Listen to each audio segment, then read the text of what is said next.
Vue de Rome avec Cyprien Viette.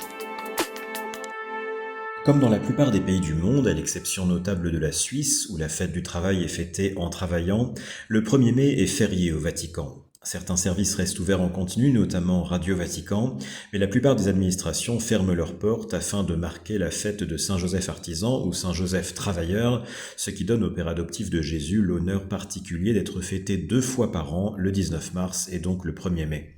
En l'an 2000, le 1er mai donna lieu à l'un des plus importants rassemblements du Grand Jubilé, avec 150 000 travailleurs rassemblés autour de Jean-Paul II qui appuya leur quête d'un travail décent. Les principaux syndicats italiens furent impliqués dans la préparation de cet événement. Cette année, aucun événement spécifique n'a été organisé au Vatican ce 1er mai, mais on sait que les questions liées au travail et à sa place particulière dans la vocation de chaque personne sont au centre du pontificat de Léon XIV. Dès les premières heures suivant son élection, le nouveau pape avait indiqué aux cardinaux avoir choisi son nom de pape en référence à Léon XIII, grand défenseur des droits des travailleurs et pionnier de la doctrine sociale de l'Église, à travers son encyclique Rerum Novarum, les choses nouvelles, publiée en 1891.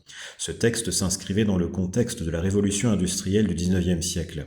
Il sera en quelque sorte actualisé dans quelques semaines avec la première encyclique de Léon XIV qui devrait s'appeler Magnifica Humanitas, Humanité magnifique, et aborder la question des défis anthropologiques posés par le développement des nouvelles technologies et notamment de l'intelligence artificielle. Les destructions d'emplois provoquées par l'IA, mais aussi l'utilisation de ces robots dans le domaine médical ou militaire, posent en effet de lourds débats éthiques et même spirituels avec le risque de la désincarnation des relations. L'enjeu est aussi de préserver un équilibre entre le travail et la vie personnelle. Le pape lui-même a montré qu'il n'est pas un workaholic. Par ses temps de repos et de déconnexion à Castel Gandolfo, il offre aussi une leçon d'hygiène de vie. Le soin de l'esprit et du corps fait en effet partie du droit des travailleurs, quel que soit leur niveau de responsabilité, même quand on a un CDI de pape. Vue de Rome.